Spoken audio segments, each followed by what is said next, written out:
کچھ دن پہلے ایک واقعہ سامنے آیا، ایک آدمی کی شادی ہوئی، دلہن نے پہلی رات کو بولا کہ آپ مجھے پسند نہیں ہو، میں تو کہیں اور شادی کرنا چاہتی تھی، ابا نے آپ کے متھے باندھ دیا۔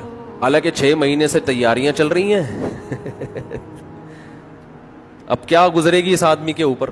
اس نے تو اٹھا کے پٹخنا ٹھکائی لگانا شروع کر دی۔ کمبخت ایک میسج کر دیتی کہ میں راضی نہیں ہوں، میرا خرچہ کرا دیا، اب پہلی رات کو بول رہی ہے کہ نئی ٹھکائی لگانی چاہیے تھی، میں نہیں کہہ رہا، لیکن اس نے لگائی ٹھکائی، غلط کیا اس نے۔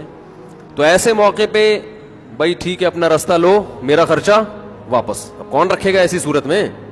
چاہتی کہیں اور تھی۔ بھائی تو چاہتی تھی بھی اگر کہیں اور، تو اب بتانے کی کیا ضرورت ہے؟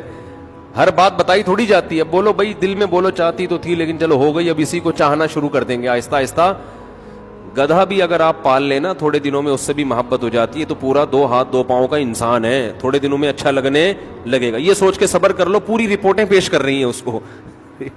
پوری رپورٹ مطالبہ وہاں سے ہو تو پھر آپ واپسی کا مہر کا واپس مطالبہ کر سکتے ہیں، بھائی جو مہر دیا واپس دو۔ اگر رخصتی سے پہلے طلاق ہو جائے تو پورا مہر نہیں دینا پڑتا، بلکہ آدھا مہر دینا پڑتا ہے۔